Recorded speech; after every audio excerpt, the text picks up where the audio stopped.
With all the developments out of Pittsburgh overnight, the G20 taking over for the G8 as the world's main economic policy forum, plus possible agreements on banker pay and global imbalances, it's easy to forget the big story lurking in the background: China.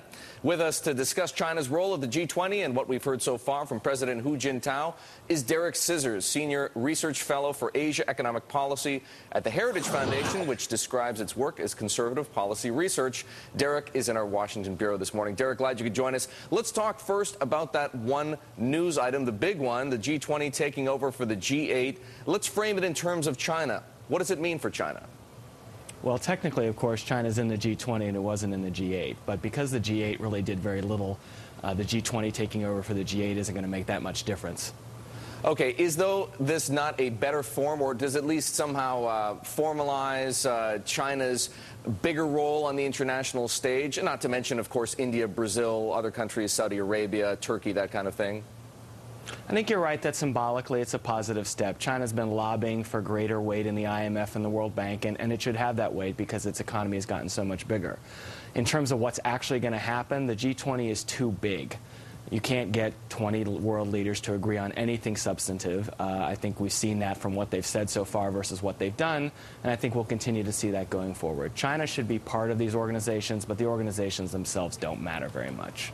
All right, let's talk about what you expected from China going into this G20 meeting and how you'd evaluate what you've heard so far. Well, I expected, the same sort of talk that we've heard from the Chinese for a long time. And to be fair, the U.S. is doing the same thing. China started talking about rebalancing its economy 6 years ago. And over that period, it has consumed relatively less as a portion of GDP and invested relatively more. So here it is again with the U.S. talking about rebalancing, but at the same time, it's lending like crazy and it's investing like crazy, and consumption is lagging behind. So this is just more empty talk of the same kind we've seen from the Chinese for 6 years.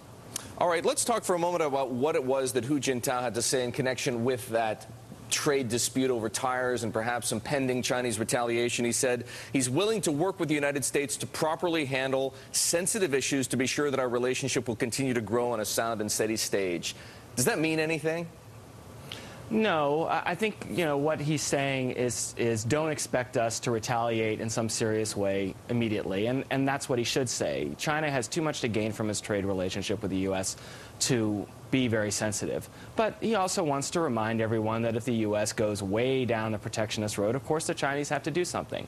Tire tariffs, not that important. A new U.S. policy towards invoking safeguards on a lot of goods, that's obviously going to get China's attention. What does it mean to you that we heard from China this week a softer position on climate change? Do you buy the idea that China is embracing the idea of multilateralism, soft power diplomacy, getting used to its role as a leader on the world stage, and that's reflective, or that softening was reflective of that understanding?